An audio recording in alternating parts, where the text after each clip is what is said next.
അസ്സലാമു അലൈക്കും. വലൈക്കും അസ്സലാം വറഹ്മത്തുള്ളാഹി. ഉസ്താദ്, ഈ നിയത്തിന് വല്ല പ്രത്യേകത വേർഡ്സ് ഉപയോഗിക്കേണ്ടതുണ്ടോ? മാഷാ അല്ലാ. നമ്മൾ നിയ്യത്താണ് കർമ്മങ്ങളുടെ അടിസ്ഥാനം എന്ന് പറഞ്ഞു. എല്ലാ അവയവങ്ങൾക്കും ഓരോ ധർമ്മമുണ്ട്.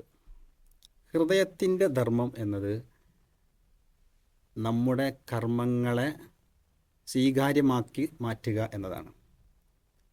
അപ്പോൾ അതിൻ്റെ സ്വീകാര്യതക്കാണ് നമ്മൾ നിയ്യത്ത് വേണമെന്ന് പറഞ്ഞത്. ഹിയ മഹല്ലുൽ ഖൽബ് എന്നാണ് പണ്ഡിതന്മാർ അതിനെക്കുറിച്ച് വിശദീകരിച്ചത്. അഥവാ തനിച്ച ഉള്ളിൽ നിന്ന് നിർഗളിക്കുന്ന കർമ്മങ്ങളായിരിക്കണം, ഹൃദയത്തിൽ നിന്നായിരിക്കണം അത് വരേണ്ടത്. നാവ് കൊണ്ട് നമ്മൾ നോമ്പനുഷ്ഠിക്കുന്നു എന്ന് പറയുന്നു, പക്ഷേ ഉള്ളിൽ, ഹൃദയത്തിൻ്റെ ഉള്ളിൽ നോമ്പനുഷ്ഠിക്കണമെന്ന് ഉദ്ദേശമില്ല.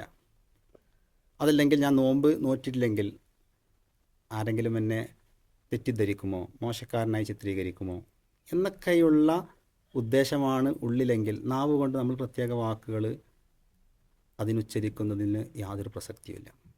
അതുകൊണ്ട് തന്നെയാണ് സംസാരശേഷിയില്ലാത്ത ആളുകളും കർമ്മങ്ങൾ ചെയ്യേണ്ടതുണ്ട്. നമസ്കരിക്കുന്നുണ്ട്, അതുപോലുള്ള നോമ്പനുഷ്ഠിക്കുന്നത്, പല കർമ്മങ്ങളും ചെയ്യുന്നുണ്ട്.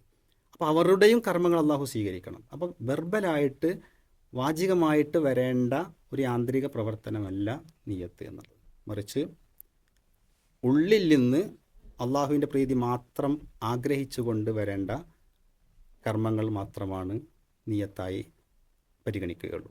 അതുകൊണ്ട് തന്നെ അതിന് പ്രത്യേക വാചകങ്ങൾ പഠിപ്പിക്കപ്പെട്ടിട്ടില്ല. ഇൻഷാ